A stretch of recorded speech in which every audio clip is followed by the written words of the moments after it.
నా కోసం కష్టపడ్డారు 2023లో మీరంతా నా కోసం కష్టపడ్డారు ఇప్పుడు వస్తున్న స్థానిక సంస్థల ఎన్నికల్లో నేను మీకోసం కష్టపడతానంటూ ఈ కార్యక్రమాన్ని మీకోసం మీ అందరి కోసం ఊరూరు తిరగడానికి సర్పంచులను ఎంపీటీసీలను జెడ్పీటీసీలను గెలిపించేందుకు ఈ కార్యక్రమాన్ని ఈ రోజు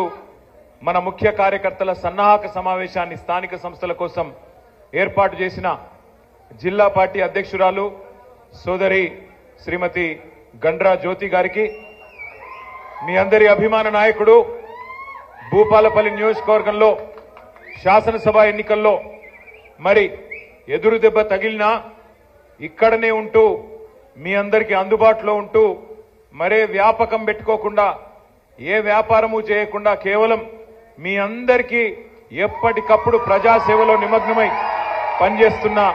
గౌరవనీయులు పెద్దలు మాజీ శాసనసభ్యులు మాజీ చీఫ్ విప్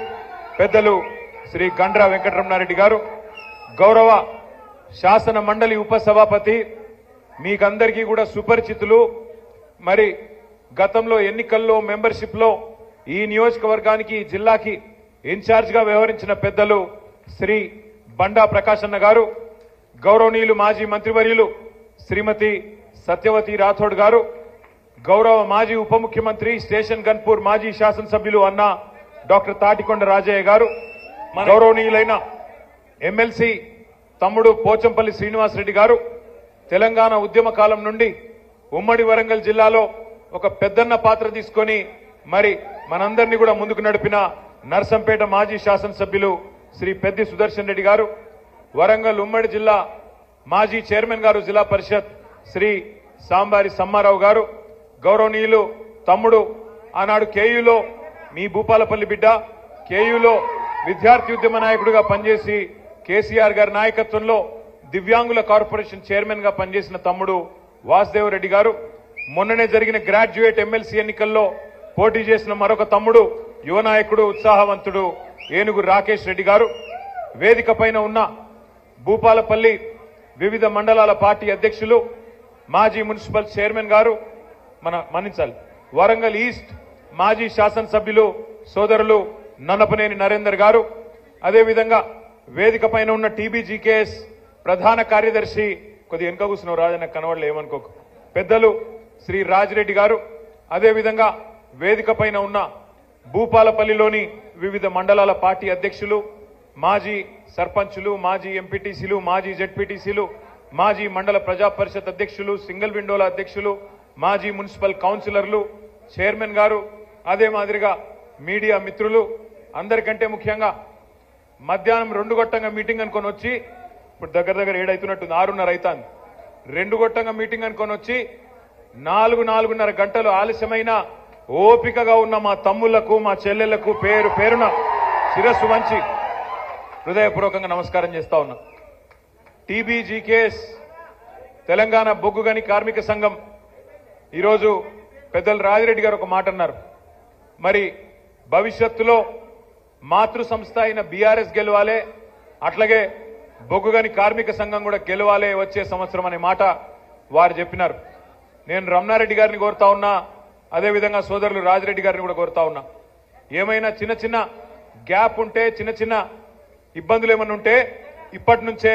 వాటిని పరిష్కారం చేసుకొని సమన్వయంతో పోతే స్థానిక సంస్థల్లో గెలుస్తాం టీబీజీకేఎస్ ఎన్నికల్లో గెలుస్తాం గుర్తింపు సంఘం ఎన్నికల్లో తర్వాత వచ్చే శాసనసభ ఎన్నికల్లో కూడా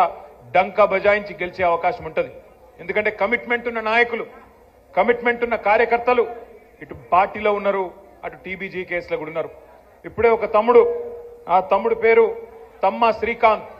ఒకసారి చేయి చూపెట్టు లేబా అక్కడున్నాడు ఆ తమ్ముడు టీబీజీకేఎస్ లో యాక్టివ్ మెంబర్ గా ఉన్నాడు కేసీఆర్ గారి నాయకత్వంలో మనం ఎన్నికలకు పోతే అనుకోకుండా 1.8% తేడాతోని మనం ఓటమి పాలైతే జీర్ణించుకోలేక ఈ తమ్ముడు శ్రీకాంత్ ఒక నిర్ణయం తీసుకున్నాడు చిన్నపిల్లగాడు బహుశా 25-30 ఏళ్ళు ఉంటాయో లేవో ఏం నిర్ణయం తీసుకున్నాడంటే నేను మళ్ళీ తిరిగి కేసీఆర్ ముఖ్యమంత్రి అయ్యేదాకా చెప్పులేసుకోకుండానే ఉంటా అని చెప్పి ఒక నిర్ణయం తీసుకొని మరి నిబద్ధతతో అటు టీబీజీకేఎస్ లో ఇటు పార్టీలో పనిచేస్తా ఉన్నాడు ఇట్లా నిబద్ధత కలిగిన నాయకులు కార్యకర్తలు కేవలం క్షేత్రస్థాయిలోనే కాదు ఇవాళ మన ఆడబిడ్డ మన అక్క సత్యవతి అక్క కూడా అట్లాగే ప్రతిజ్ఞ చేసింది. ఈ రోజు కూడా మోకాళ్ళ ఆపరేషన్ చేయించుకున్నది. నేను అడిగిన అక్కను, మోకాళ్ళ ఆపరేషన్ చేయించుకున్నావు, వద్దక్క చెప్పులేసుకో అంటే, నేను వేసుకోనన్నా, కేసీఆర్ ముఖ్యమంత్రి అయ్యేదాకా నేను చెప్పులేసుకోకుండానే తిరుగుతా, ఎంత కష్టమైనా, ఎంత ఎండైనా, ఎంత బాధ అయినా అని చెప్పి అక్క కూడా అంతే కమిట్మెంట్తో ఆమె కూడా ఉన్నది. నేను ఇద్దరి గురించి ఎందుకు ప్రత్యేకంగా చెప్తున్నా అంటే, క్షేత్రస్థాయి నుంచి రాష్ట్ర స్థాయి దాకా నిబద్ధత, అంకిత భావం,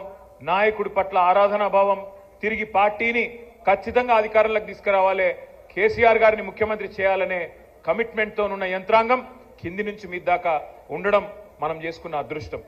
నేను భూపాలపల్లిలో మీ అందరికి ఒకటే మాట చెప్తా ఉన్నా. నేను ఇవాళ అక్కడ షాయంపేట నుంచి మొదలైతే ఇక్కడ దాకా చాలా మంది సోదరులను కలిసినా, చాలా మందిని